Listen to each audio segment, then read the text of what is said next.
William Collins presents The Bystander Effect, Understanding the Psychology of Courage and Inaction. Written and read by Kathryn A. Sanderson. Preface. On August 25, 2017, my husband and I spent the day settling in our oldest child, Andrew, for the start of his first year at college. We went to Walmart to buy a mini fridge and rug. We hung posters above his bed. We attended the obligatory goodbye family lunch before returning to our car to head home to a slightly quieter house. 2 weeks later, Andrew called, which was unusual since, like most teenagers, he vastly prefers texting. His voice breaking, he told me that a student in his dorm had just died. As he described it on the phone, the two of them seemed to have so much in common. They were both freshmen. They were both from Massachusetts and had attended rival prep schools. They both had younger brothers. What happened? I asked. He told me the student had been drinking alcohol with friends. He got drunk, and around 9 p.m. on Saturday, he fell and hit his head. His friends, roommate, and lacrosse teammates watched over him for many hours. They strapped a backpack around his shoulders to keep him from rolling onto his back, vomiting, and then choking to death. They periodically checked to make sure he was still breathing. But what they didn't do, for nearly 20 hours after the fall, was call 911.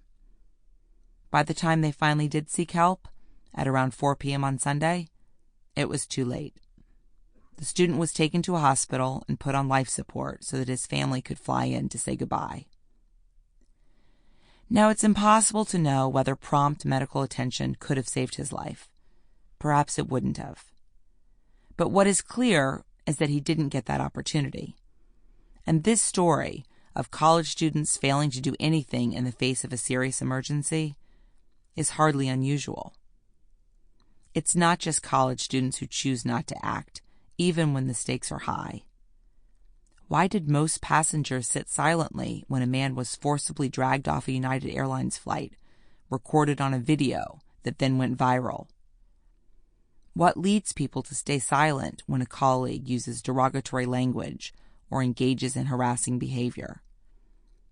Why did so many church leaders fail to report sexual abuse by Catholic priests for so many years?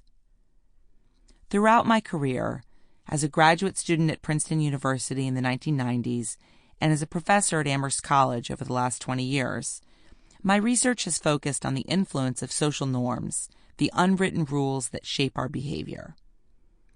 Although people follow these norms to fit in with their social group, they can also make crucial errors in their perception of these norms.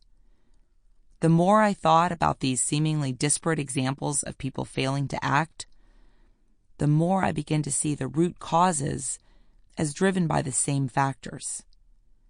Confusion about what was happening, a lack of a sense of personal responsibility, misperception of social norms, and fear of consequences. I have discovered through my own work that educating people about the power of social norms, pointing out the errors we so often make in perceiving these norms, and the consequences of our misperceptions, helps them engage in better behavior. I've done studies that show that freshman women who learn how campus social norms contribute to unhealthy body image ideals show lower rates of disordered eating later on, and that college students who learn that many of their peers struggle with mental health challenges have a more positive view of mental health services. Helping people understand the psychological processes that lead them to misperceive what those around them are actually thinking, to believe that all women want to be thin, that other college students never feel sad or lonely, reduces the mistakes and misunderstandings we make about other people, and can improve our psychological and physical well-being. It can also push us to act. In my very first introduction to psychology as an undergraduate at Stanford in 1987, I remember being fascinated when I learned how much being in a group influenced our own behavior.